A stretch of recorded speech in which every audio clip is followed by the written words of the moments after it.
साड़ू माता को नमन करता हूं उनके श्री चरणों में, और माँ पन्ना धाई के श्री चरणों में नमन करता हूं, और उनके जन्म दिवस की आप सभी को हार्दिक हार्दिक बधाई देता हूं।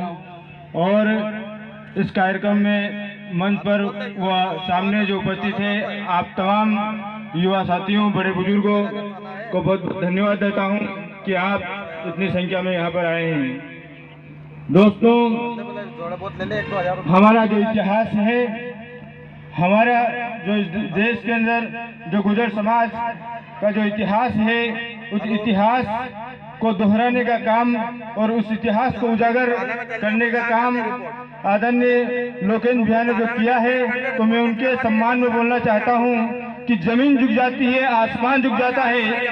जमीन झुक जाती है, आसमान झुक जाता है। लोकेंद्र गुर्जर जैसा शेर जब सामने आता है, तब इंसान तो क्या शैतान भी झुक जाता है, तब इंसान तो क्या शैतान भी झुक जाता है।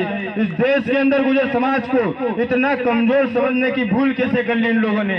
इस देश के अंदर इस गुर्जर समाज को अपमानित करने का साहस और गुर्जर समाज को गाली देने का हिम्मत कैसे कर ली इन लोगों ने। शायद इनको पता नहीं था कि इस देश का गुर्जर समाज आज जाग चुका है। इस देश के गुर्जर समाज को अपना इतिहास पता है और इस देश का गुर्जर समाज अपना अपमान सहन नहीं करेगा, ये इनको पता नहीं था। लेकिन लोकेंद्र भैया ने भोपाल की धरती से उनको बता दिया कि इस देश का गुर्जर अपमान नहीं सहेगा, इस देश का गुर्जर गाली नहीं खाएगा। इस देश के अंदर अगर तुम कुछ गुर्जर समाज के प्रति अगर कोई क्रिया करोगे तो दुगनी ताकत से प्रतिक्रिया होगी। अगर तुम हमें थप्पड़ मारोगे तो तुमको हम लात मारेंगे। हम थप्पड़ खाने वाला नहीं है इस देश का गुर्जर समाज, क्योंकि हमने इस देश के लिए, इस समाज के लिए, इस राष्ट्र के लिए हमेशा से बलिदान दिया है। पन्ना धाई ने अपने बेटे का बलिदान दिया है इस देश के अंदर। इस देश के अंदर हमेशा से जो 1857 की क्रांति में कोतवाल धन सिंह गुर्जर ने हंसते हंसते फांसी के फंदे को झुमा था, लेकिन जो समझौता नहीं किया था। इस देश के अंदर समझौतावादी कौन रहा है और कौन इस देश के लिए देश प्रेमी रहा है, वो इस देश का इतिहास बताता है। आज हमारे लोग जो है जागरूकता नहीं थी, हमारे लोग अशिक्षित थे, इसलिए हमारे जो है इतिहास को तुमने लिखा नहीं। तुमने कहा इस देश के अंदर कि गुर्जर में ज्ञान नहीं और दरांतले में ज्ञान नहीं। ये कैसे हिम्मत हो गई तुमकी। और आज इस देश के अंदर गुर्जर समाज को ये बताना है कि दरांतले में ज्ञान भी होती है और गुर्जर में ज्ञान भी होता है। क्योंकि जब तक हम अशिक्षित रहेंगे, जब तक हम दूसरों की जो है गुलामी करते रहेंगे, जब तक हम दूसरों के कार्यक्रमों में जाते रहेंगे, तब तक हमारी इज्जत नहीं होती है। जब तक जो है हम अकलमंद नहीं होंगे ना, तब तक हमारे बाप की इज्जत नहीं होगी। उसी के बाप की इज्जत होती है जिसकी औलाद अकलमंद होती है। इसलिए जब हम अकलमंद होंगे ना, तभी पन्ना धाई की अकल जो है सम्मान होगा, तभी भगवान देवनारायण, साड़ू माता और जो है हमारे गुर्जर सम्राट मिहिर भोज, ऐसे जो तमाम जो हमारा जो सच्चा इतिहास है वो सामने आएगा।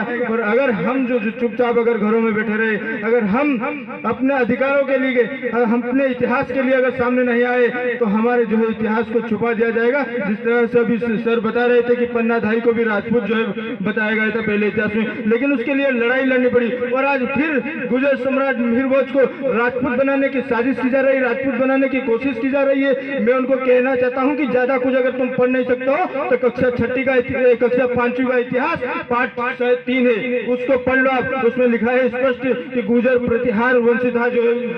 जो हमारे गुर्जर सम्राट मिहिर भोज थे वो गुर्जर थे, प्रतिहार वंशी गुर्जर समाज के थे। उस पाठ को आप पढ़ लो, सिर्फ 2 पेज का वो पाठ है, तो तुमको पता चल जाएगा कि मिहिर भोज कौन थे। और इस देश के अंदर हमारे इतिहास को चुराने की कोशिश मत कीजिए। इतिहास चोर हो तुम, ये हम जानते हैं, लेकिन इस देश के गुर्जर समाज के इतिहास को तुम नहीं चुरा सकते हो, क्योंकि ये समाज वो समाज है जिसने अपने जो है बलि देना तो स्वीकार किया है, लेकिन अपना अपमान स्वीकार नहीं किया है। जब हम तुम्हारे लिए अपने बलि दे सकते हैं, जब पन्ना धाई अपने बेटे को दूसरे के लिए जो है बलि दे सकती है, तो अपने इतिहास के लिए हम अपना सिर कटा सकते हैं। और मैं बता देना चाहता हूँ कि जब तुम हमें गाली देते हो तो कुछ नहीं, और जब आपकी गाली की प्रतिक्रिया जब भाई लोकेंद्र गुर्जर देते तो तुम कहते उज्जैन आके दिखाओ, तुम कहते इंदौर आके दिखाओ, तुम कहते हो शेरपुर आके दिखाएं। ये उज्जैन आकर दिखा दिया, शाजापुर आके दिखा दिया, इंदौर जाएंगे, शेरपुर जाएंगे, ब्यावरा जाएंगे, पूरे देश के अंदर जाएंगे, पूरे मध्य प्रदेश के अंदर जाएंगे, क्योंकि ये देश, ये प्रदेश किसी के बाप की बपति नहीं है। जितना अधिकार इस देश के अंदर, इस प्रदेश के अंदर तुम्हारा है, उससे दुगना हमारा है,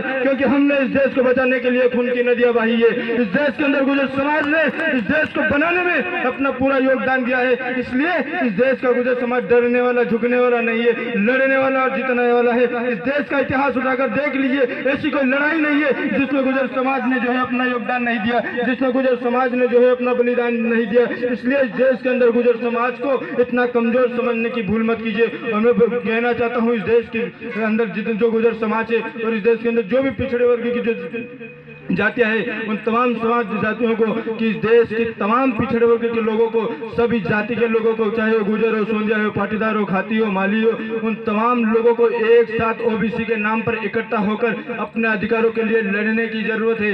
क्योंकि इस देश के अंदर जब इस देश के तमाम भले जो एसटी एससी के जो लोग हैं वो अपनी संख्या के आधार पर आरक्षण ले सकते हैं, जब इस देश के अंदर 10% सामान्य वर्गों को आरक्षण मिल सकता है, तो इस देश के गुर्जर को क्यों नहीं मिल सकता है? इस देश के पाटीदार को क्यों नहीं मिल सकता है? इस देश के पिछड़े वर्गों को क्यों नहीं मिल सकता है? लेकिन दुर्भाग्य है कि इस देश के लिए हमने हमेशा से बलिदान दिया, लेकिन जब हम अपने अधिकार की बात करते हैं, अपने आरक्षण की बात करते हैं राजस्थान में, तो 80-90 गुर्जरों को गोलियां खानी पड़ती है, मरना पड़ता है।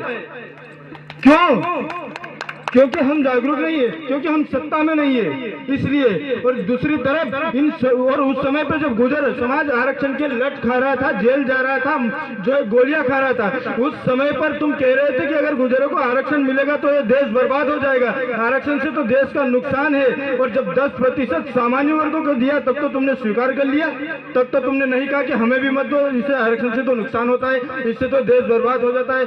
लेकिन साथियों, ये गुमराह करते हैं हमारी समाज को। और दुर्भाग्य तो यह है कि राजस्थान का गुर्जर तो जेल जाता है, गोलियां खाता है आरक्षण के लिए, और मध्य प्रदेश का गुर्जर सबसे पहले झंडा जो पकड़ के खड़ा रहता है आरक्षण विरोधियों के साथ में। ये इसीलिए उनकी ताकत बढ़ती है। इसलिए आज अपने समाज के लिए, अपने अधिकारों के लिए लड़ने की और सड़कों पे आने की जरूरत है। और आज फिर से बताने की जरूरत है कि इस देश का गुर्जर समाज इतना कमजोर नहीं है, और इस देश के अंदर पिछड़े वर्ग को उसकी आबादी के अनुपात में हिस्सेदारी तभी मिल सकती है, और उस दिन बहुत आसानी से मिल जाएगी जिस दिन सिर्फ पिछड़े वर्ग में गुर्जर समाज ने जो है ठान लिया कि हाँ हमें अब अपना अधिकार लेना है। इसलिए गुर्जर समाज ने हमेशा से अपने जो है इस देश के लिए अपना बलिदान दिया है, तो आज फिर गुर्जर समाज को सड़कों पे आने की जरूरत है। मैं इतनी ही कहकर अपनी बात को खत्म करता हूँ। बहुत बहुत धन्यवाद, शुक्रिया। बहुत बहुत धन्यवाद। बहुत ही ऊर्जावान शब्दों में अपने अपनी